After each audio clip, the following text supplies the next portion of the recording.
Thánh Bựa Review xin chào anh em và mọi người. 9 giờ 30 sáng, Mỹ Khê hôm nay không dịu dàng như sớm tinh mơ nữa, sóng rì rào nhưng đầy sức mạnh.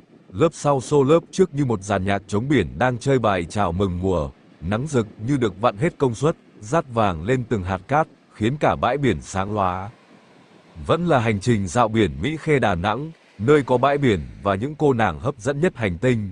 Thánh Bựa Review lại gặp một cô gái có số đo 3 vòng chuẩn mực, đi cùng người thân, có thể là mẹ, là dì, là chị. Tôi nghi là du khách người Hàn Quốc, nhưng điều tôi quan tâm là cô gái trẻ đẹp mặc bikini đen, lộ rõ số đo 3 vòng chuẩn mực, khiến cả biển cả cùng phải ngắm nhìn.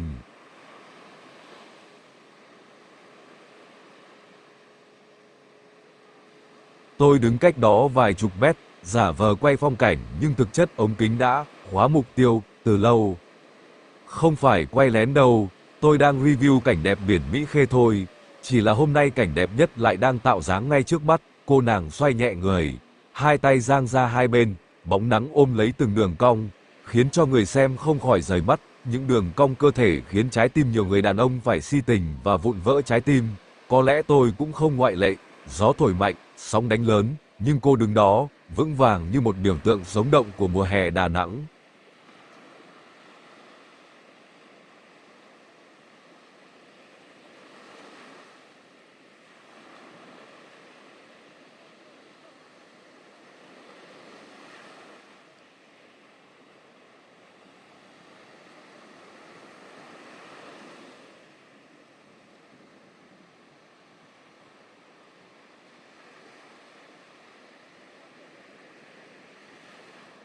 Sóng vẫn mạnh, nhưng dường như nương theo cô, nâng đỡ từng chuyển động.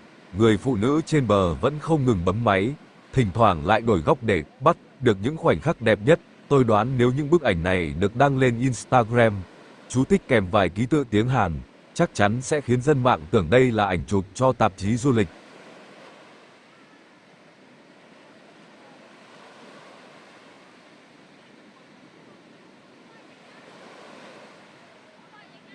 Cô gái bikini đen hai mảnh đứng sát mép sóng, nắng rực vàng phủ khắp cơ thể, tạo đường viền sáng quanh từng đường cong, sóng rì rào nhưng dồn dập, mát lạnh quấn quanh đôi chân dài của cô.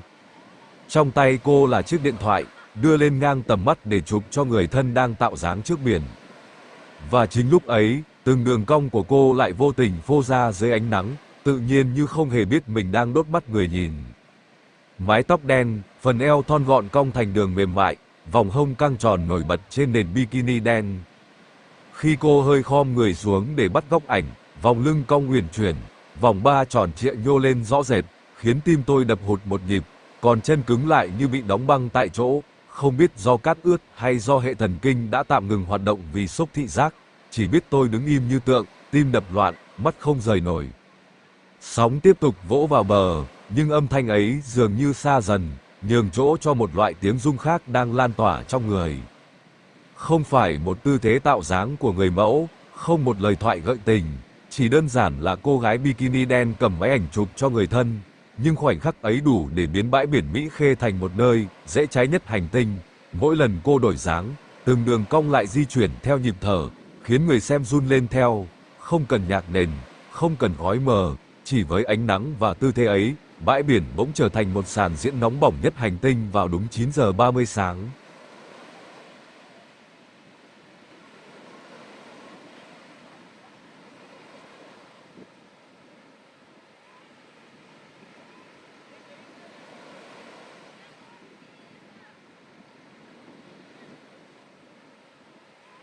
Sóng biển Mỹ Khê 9 giờ 30 vẫn rì rào mạnh mẽ, gió biển hất vào tấm lưng trần gợi cảm của cô gái bikini đen hai mảnh.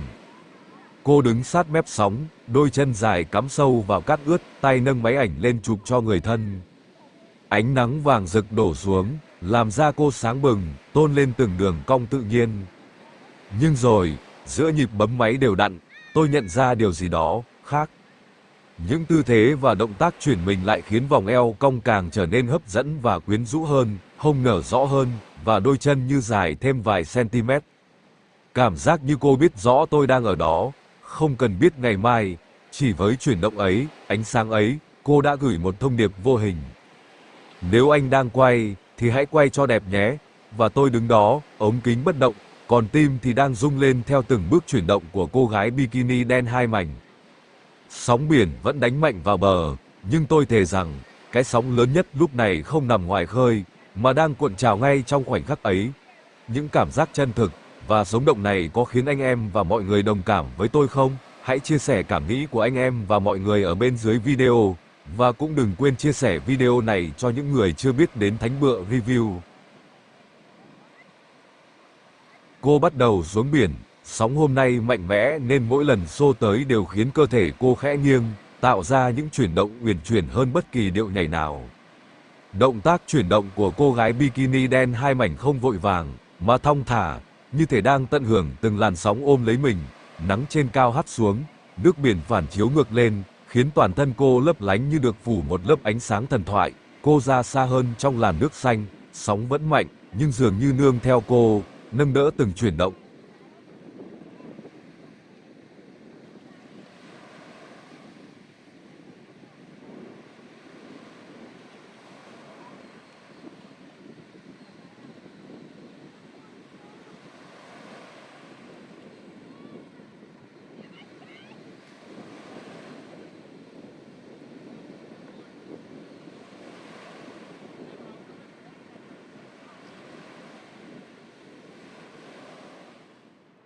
Khi cô và người đi cùng rời khỏi bãi biển, tôi vẫn chưa dứt khỏi cảm giác vừa xem xong một bộ phim ngắn ngoài đời thật.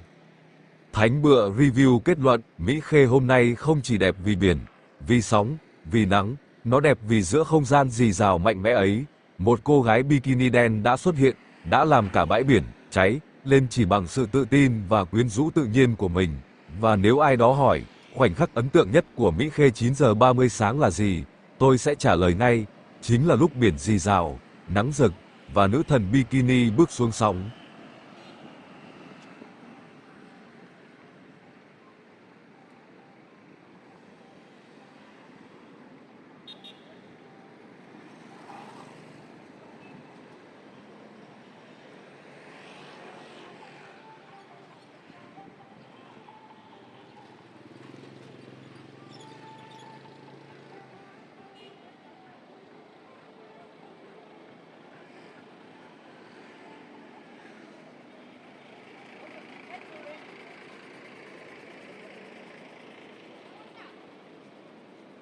Vẫn nguyên bộ bikini đen hai mảnh từ bãi biển bước ra, không một tấm khăn che, không áo khoác ngoài.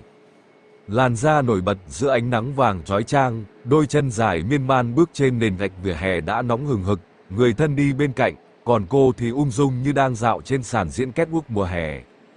Mái tóc ướt từ biển vẫn còn nhỏ giọt, bám nhẹ lên vai, mỗi bước đi, hông cô đung đưa mềm mại, vòng eo nhỏ nhắn nổi bật hơn dưới ánh sáng rực rỡ. Không một ánh mắt nào trên đường là không bị hút về phía cô, nữ thần bikini, trên nền trời xanh rực, những tòa khách sạn sang trọng dọc đường Võ Nguyên Giáp thành phố Đà Nẵng, trở thành phông nền hoàn hảo. Mỗi bước chân của cô như cắt qua ánh nắng, để lại một quầng sáng vô hình. Và dù không còn sóng biển, không còn cát trắng, cô vẫn tỏa sáng, như thể chính con đường này được trải ra chỉ để dành cho nữ thần bikini đi qua. Anh em và mọi người nghĩ sao về thân hình gợi cảm bởi số đo 3 vòng của nữ thần bikini đen hai mảnh? Hãy để lại bình luận bên dưới video để Thánh Bựa Review xem anh em và mọi người có cùng suy nghĩ và đồng cảm với tôi không? Anh em và mọi người nghĩ sao khi ngay giữa nắng rực, một thân hình hội tụ đủ 3 chữ, chuẩn gọn cháy, đang ung dung bước đi? Vòng 1 vừa vặn, không phô trương quá đà nhưng đủ để nắng và gió phải dừng lại ngắm lâu hơn vài giây. Vòng 2 thon gọn đến mức nếu lấy sợi dây dù của ghe thuyền buộc ngang, chắc vẫn còn thừa vài vòng. Và vòng 3, xin lỗi chứ ở góc nào cũng cong như đồ thị hình sin đạt cực đại. Chỉ cần một cú xoay nhẹ cũng khiến ánh mắt người xem, trượt chân, mất vài giây nhận thức. Không cần Photoshop, không cần ánh đèn studio, chỉ bikini đen hai mảnh ôm trọn đường cong là đủ để thân hình ấy thành huyền thoại di động. Mà nói thật, số đo 3 vòng ấy, chắc chỉ cần nghe thôi là những người đàn ông đã xin nghỉ làm, để ra biển xác minh thực tế.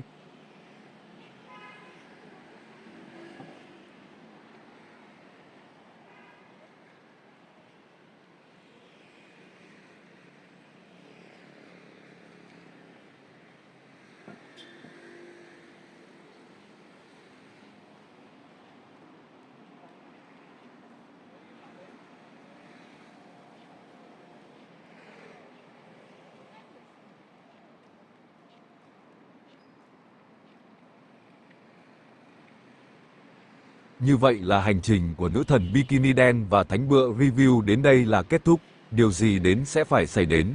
Hẹn gặp lại anh em và mọi người ở những video kế tiếp.